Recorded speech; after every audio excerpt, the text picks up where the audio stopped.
ఇలాంటి సమస్యలతో బాధపడతారు.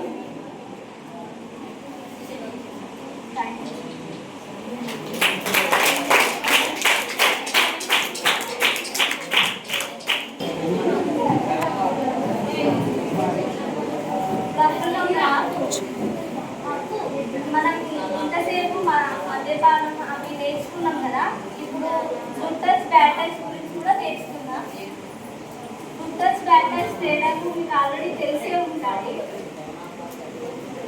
గుడ్ టచ్కి కొన్ని ఎగ్జాంపుల్స్ ఎవరైనా తల్లిదండ్రులు లేదా టీచర్స్ అప్రిషియేట్ చేస్తూ టచ్ చేయడం గుడ్ టచ్. ఇంకా బ్యాడ్ టచ్కి ఎగ్జాంపుల్గా ఎవరైనా అపరిచితులు అనుకోకుండా కావాలని తాకడం, ఎవరైనా చాక్లెట్ ఇస్తా అని చెప్పి తాకలేని చోట తాకడం బ్యాడ్ టచ్ అంటారు. ఏ భాగాలలో తాకితే గుడ్ టచ్ బ్యాడ్ టచ్ అని తెలుసుకుందాం. గుడ్ టచ్ తల, చేతులు, కాళ్ళు ఈ భాగాలలో తాకడం గుడ్ టచ్. బ్యాడ్ టచ్ అనగా పెదవుల భాగంలో, ఛాతి భాగంలో, కాళ్ళ మధ్య భాగంలో తాకడం బ్యాడ్ టచ్. ఇలా బ్యాడ్ టచ్ లాంటివి జరిగినప్పుడు భయపడకుండా ధైర్యంగా ఉండాలి. ధైర్యంగా ఉండి నో ఆర్ వద్దు అని చెప్పాలి. మీ పేరెంట్స్కి, టీచర్స్కి అయినా ఎవరికైనా తెలియజేయాలి ఇలా జరిగింది అని.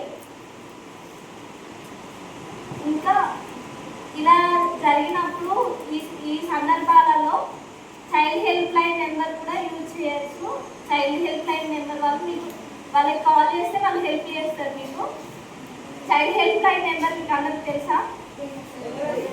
1098. ఇలాంటి సందర్భాలలో మీ పేరెంట్స్కి కానీ టీచర్స్కి కానీ మీరు తెలియజేయడం చాలా ఇంపార్టెంట్. మిమ్మల్ని ఎవరైనా అనవసరంగా టచ్ చేసినట్టు తెలిస్తే మీరు తెలియజేయాలి వాళ్ళు. థ్యాంక్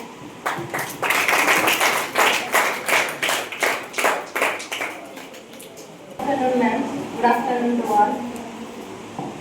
పర్యావరణ పరిశుభ్రత నేటి కాలంలో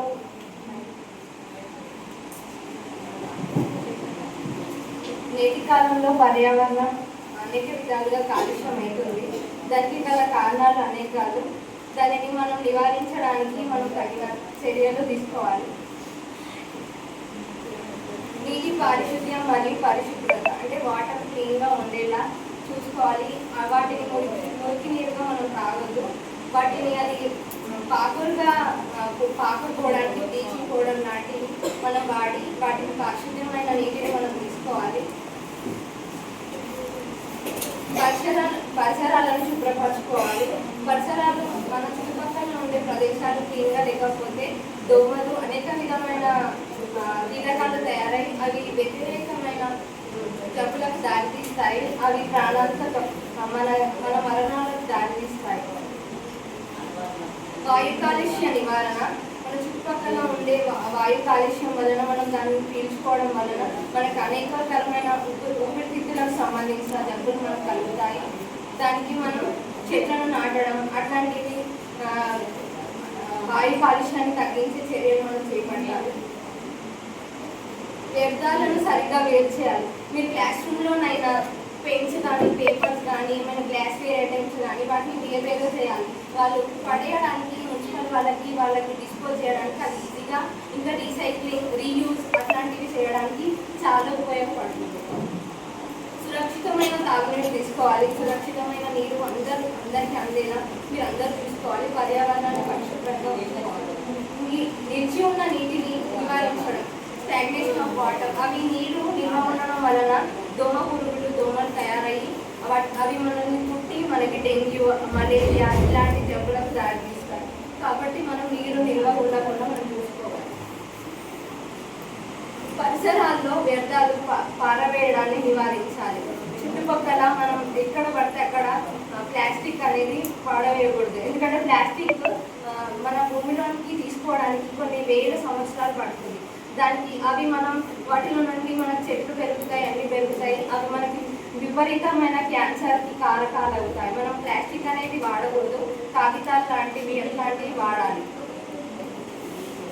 వ్యర్థాల నిర్మూలన, మన చుట్టుపక్కల ఉన్న వ్యర్థాలను తీసివేయాలి. ఎక్కడ పడితే అక్కడ పడేయకుండా వాటిని ఒక పక్కగా ఒక మూలన పడేసేలాగా సరిగ్గా మనం డిస్పోజ్ చేసేలాగా ఉండాలి.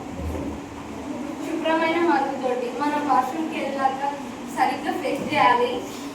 మరుగుదొడ్లు సురక్షితంగా లేకపోతే మనకు అనేకమైన జబ్బులకు దారితీస్తాయి, ఇన్ఫెక్షన్స్ కూడా వస్తాయి.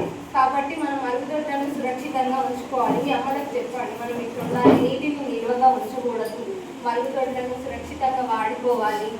అట్లాంటి ప్లాస్టిక్ని వాడకూడదు. వీటన్నిటిని మీరు చెప్పండి.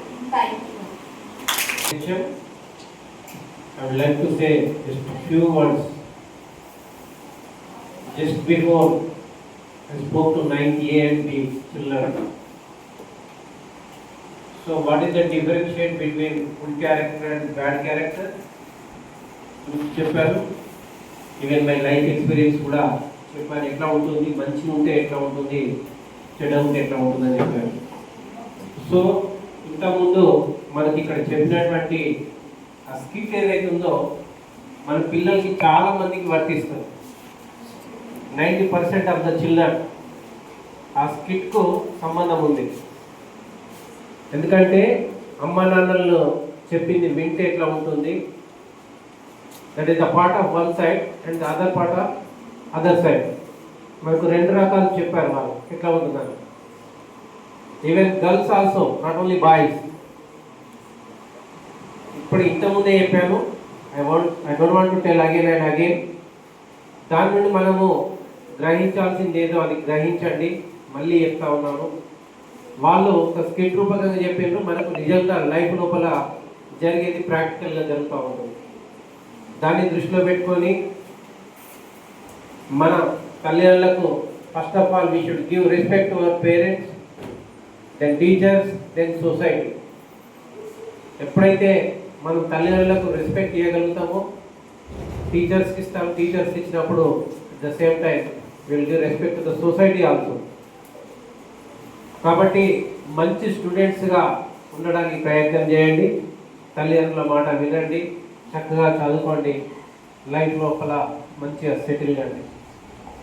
ఈ చక్కటి కార్యక్రమాన్ని మనకు అందించినటువంటి మన Mancherial medical college faculty madams అందరికీ, అదేవిధంగా విద్యార్థులందరికీ మా జైపూర్ పాఠశాల తరఫున ప్రత్యేక ధన్యవాదాలు తెలియజేస్తున్నాం. Thank you very much.